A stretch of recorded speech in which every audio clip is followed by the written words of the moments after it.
Welcome to the first season of Ancient Anecdotes powered by Listen Cub. This is your host, Ramanathan Iyer. And this is Lalita Ramanathan. Appa! What? Where is the fire? Take a breath.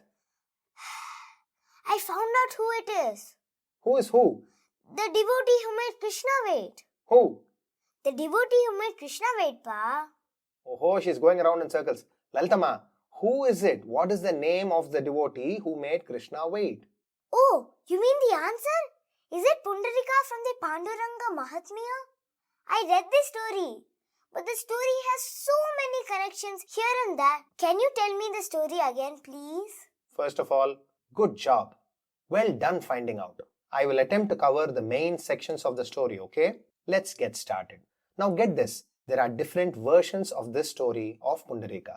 One such version was telecasted first on Doordarshan, which is India's national television. At the time, my granddad mentioned that the TV program was adapted from Tenali Ramakrishna's epic work called as the Panduranga Mahatmya. Some of the sections of this story is from there, some of it is from other sources, and all of it is very, very interesting and a great joy to listen to.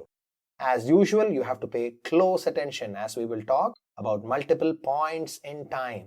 Okay, Pa.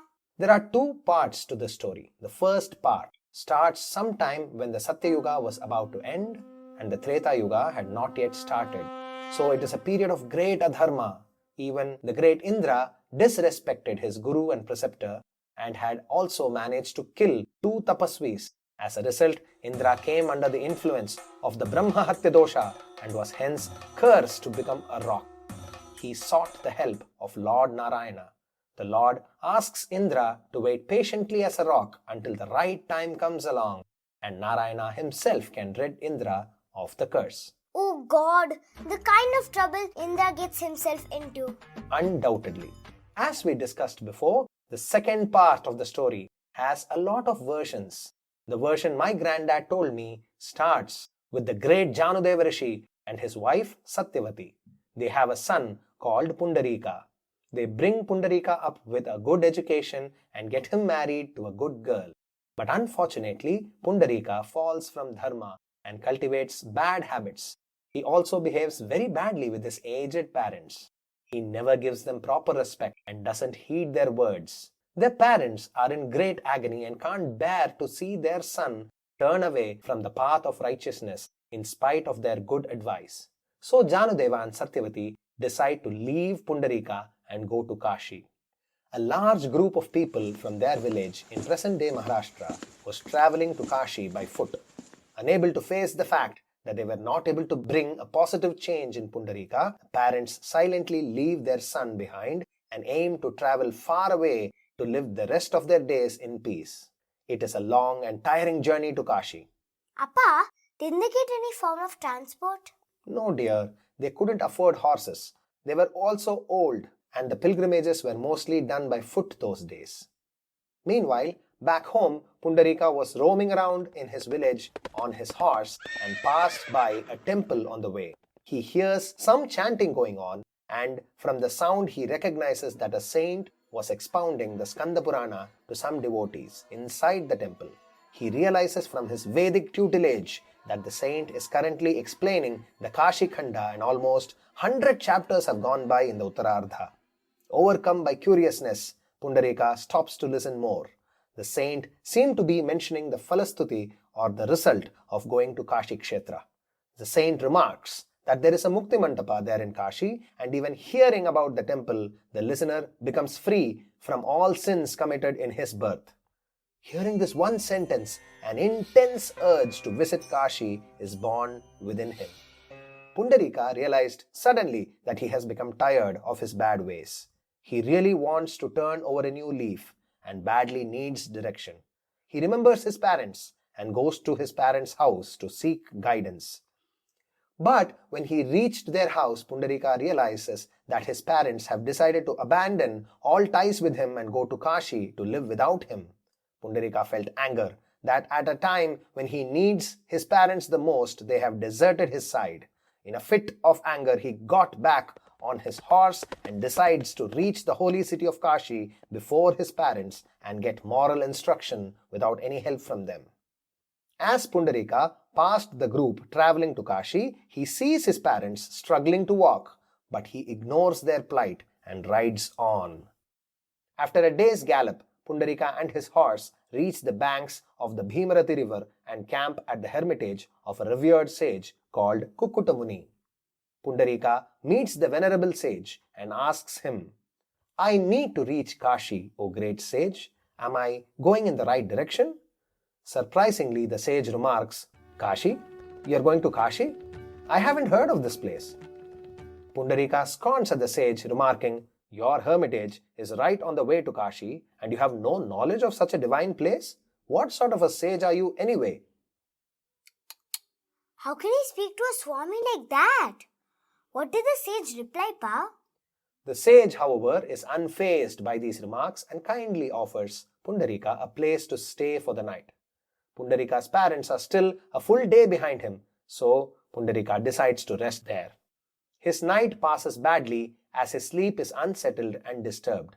It was as though Pundarika was tossing and turning under the weight of his life's misdeeds.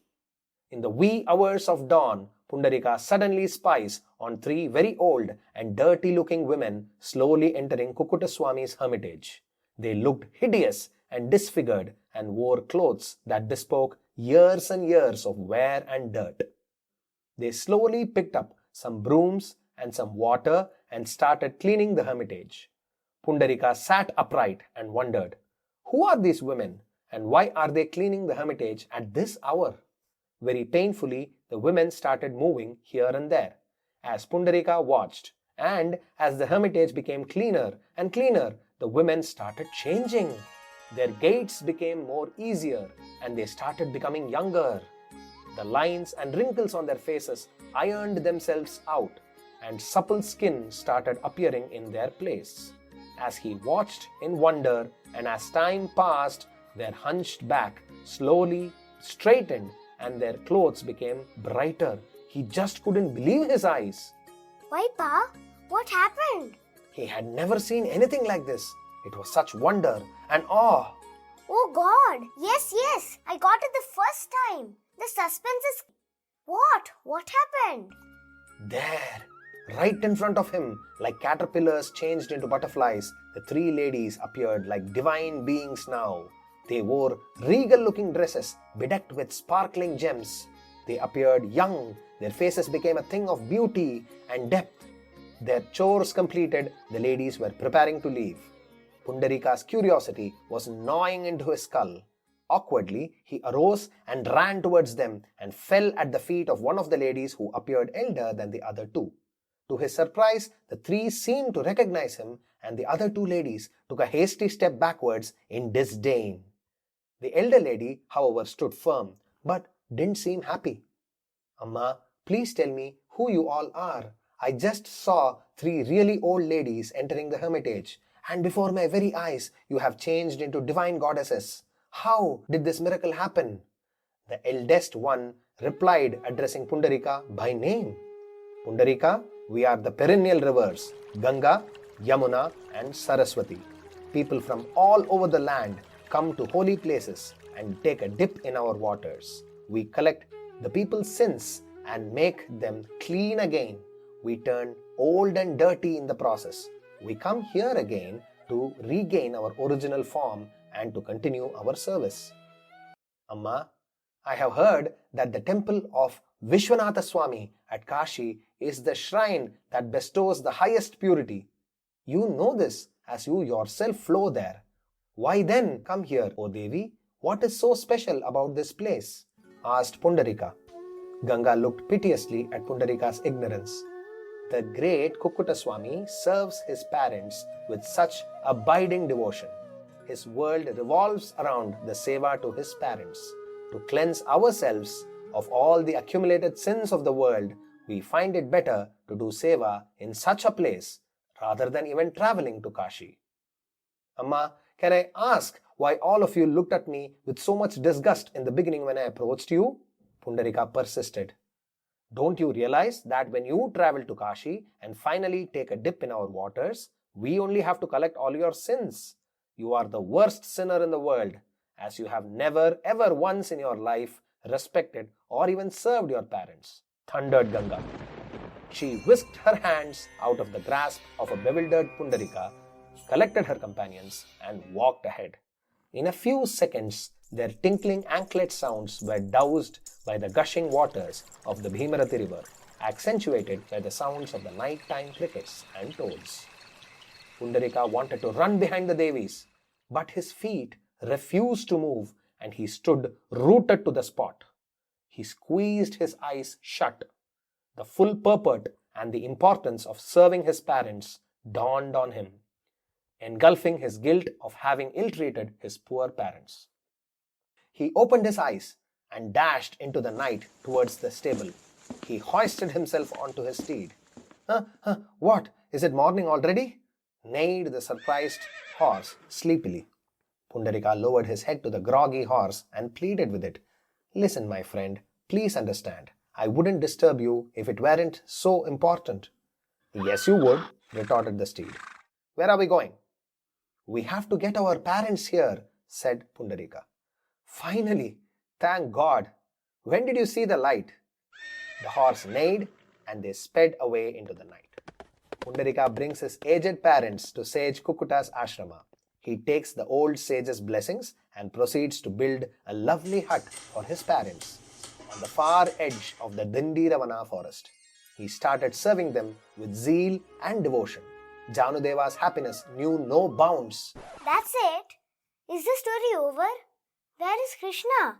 Did he miss a bus to Niti Ramanathan? Oh, patience is virtue. Okay, next comes the part where Krishna happened to come to Pundarika's house. Finally. Once, when Radha and the Gopikas visited Dwaraka, Krishna was so happy to see them. He spent so much time being with them that Rukmini turned green with envy at all the attention Krishna was giving the Gopikas. So, Rukmini gets up and goes off to Dindiravana to calm herself. Krishna, meanwhile, realizes that he is missing Rukmini only after the satisfied Gopikas return to Vrindavana. He then comes searching for Rukmini. No Google Maps for Krishna, is it? He passed a hunter and asked him, Dear sir, have you seen my Rukmini? The hunter replies, Oh yes, follow this path and you will reach Pundarika's ashrama. The Bhimarathi river is on the right. Rukmini is on the other bank. Krishna goes further and passes a couple of Pandit boys and confirms the route.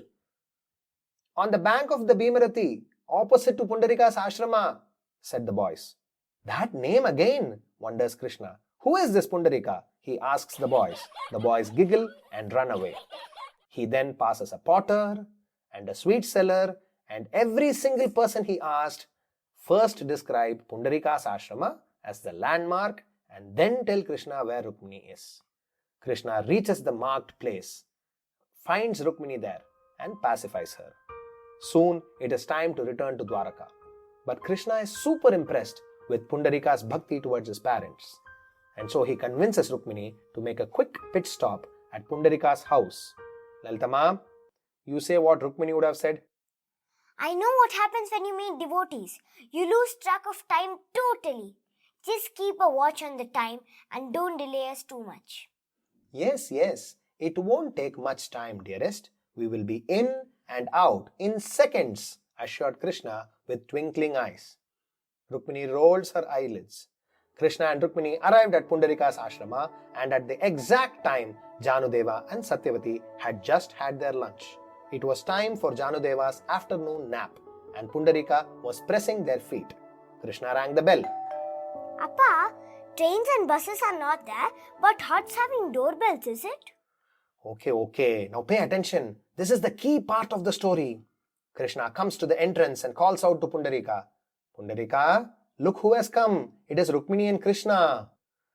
Pundarika realizes immediately that the great Dwarakanatha has come to his humble abode. But Pundarika does not stop attending to his father. He throws 2 bricks in the direction of the doorway, one for Krishna and one for Rukmini. He then asks them to stand on the brick and wait there until he can allow them to enter. Rukmini gave Krishna an enquiring glance, but Krishna was absolutely unperturbed. He silently consented and climbed the brick and placed his hands akimbo and motioned Rukmini to do the same thing.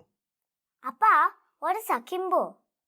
With his hands on his hips and the elbows turned outwards. You've seen the photo of Vithoba, no? Well, anyhow, due to this pose on the brick, he gets the new name Panduranga Vithala and Rukmini becomes Rukkumai. As soon as he is convinced that both parents have fallen asleep, Pundarika comes running and falls at Krishna's feet, washing them with his profuse tears. Krishna wipes these tears gently and asks, Pundarika, why do you cry? I am not at all offended. You haven't made me wait. You have compelled me instead into absolving all your sins. And now you will show the world the method and the importance of taking care of parents. I am so pleased with your actions. Please ask me anything. Pundarika replies amidst tearful spasms. Hey Vittala, promise me that you and Rukumai will not leave my side. You will remain here forever to demonstrate that the Lord indeed heeds the voice of his devotees. Krishna replied, So be it. We will remain here from here on. Establish the city of Pandharpur here to bear testament to your devotion to your parents. From here on, Dwarakanatha will also be called Pandharinatha. So set up the Vithoba shrine here. The Bhimarathi river will slow down for its devotees to take bath in its waters and take our darshan afterwards. It will be renamed as Chandrabhaga hereon. Oh God, poor Rukmini was expecting to return to Dwaraka and Krishna had said it would only be few minutes. Now they both have to stand uncomfortably on a brick forever. Appa, when was the temple actually built? Granddad used to say that the historicity of the temple has some confusions, dearest. The huge Vithoba temple has an entrance mantapam. Then there is a pathway that leads to another mantapam that has 16 pillars called as the Sola Khambi. Here, there are Sanskrit Kannada inscriptions dating back to the 12th century CE, where the Hoysala Yadava king Veera Someshwara is said to have given land for the construction of the temple. Pundarika is said to have found the Varkari Sampradaya. Pilgrims who follow this sect come in huge numbers, walking all the way to visit Pandharpur and Alandi at least once a year. Adi Shankaracharya is said to have composed the Panduranga Ashtakam here in Pandharpur in the 8th century hereabouts as well. He refers to Pandharpur as the Bhimarathi Kshetra with the word Mahayogapitham as an adjective. On the one hand, he means that visiting the place ensures the union of Jiva with the Atman. And on the other hand, he means the place where the Vaishnava and the Shaiva traditions may unite. Mahayogapithe tate bhimaratyam varam pundarikaya datum munindraihi samagatya tishtan tamanandakandam parabrahmalingam bhaje pandurangam. Appa, but you started the story with Indra and his Brahmahatya dosha. What happened to him? Oh, that's a brilliant catch. Both Indra and Lord Narayana have waited in this story therefore, both the sinner and the absolver. Do you remember what happened to Indra in the first story? Yes, Lord Narayana asked Indra to become a rock and wait for the Lord to lift his curse. Yes. Do you remember the brick Pundarika threw for Krishna to wait? By stepping on it, Krishna shows how time management can be done so efficiently. All at the same time, Rukmini was pacified, Pundarika was given darshan, Pandharpur was found, Chandrabhaga was born for the devotees, lifetime unlimited darshan for all the devotees was promised to Pundarika, and amidst all this, Indra was also absolved of his terrible curse. Whoa, no way! That brick was Indra only, is it? How did Pundarika know which brick to throw? What would have happened if Pundarika picked the wrong brick? That's the whole magic. The magic of meditation. This is the core symbolism behind the story. Granddad used to tell me that listening to the story, everyone comes to know that the service and devotion to parents is paramount, even in comparison to the service to the Lord. But there is a secret message encoded within this story's depths. Granddad disclosed this well-kept secret when he told me the story. What is it? Being still. Stillness in the mind is the key. The key to overcoming obstacles, to serve, to do great things, to being efficient, and even correct one's mistakes and start afresh. In fact, the entire creation is set to organize itself to make all this happen. Pundarika's mind becomes still after his encounter with Mother Ganga. Therefore, the right brick is chosen. Indra's mind becomes still due to his penance as a rock, and so his sins are absolved. But how to show this to the world? So Krishna climbs onto the brick and stands still. Stillness is the key. You know, just like there is a secret behind Devas getting cursed, there is a secret behind Asuras and their powers as well. Tell no, Appa. Hear it first on Ancient Anecdotes. on your favorite podcast streaming providers. Tune in every week for a brand new episode.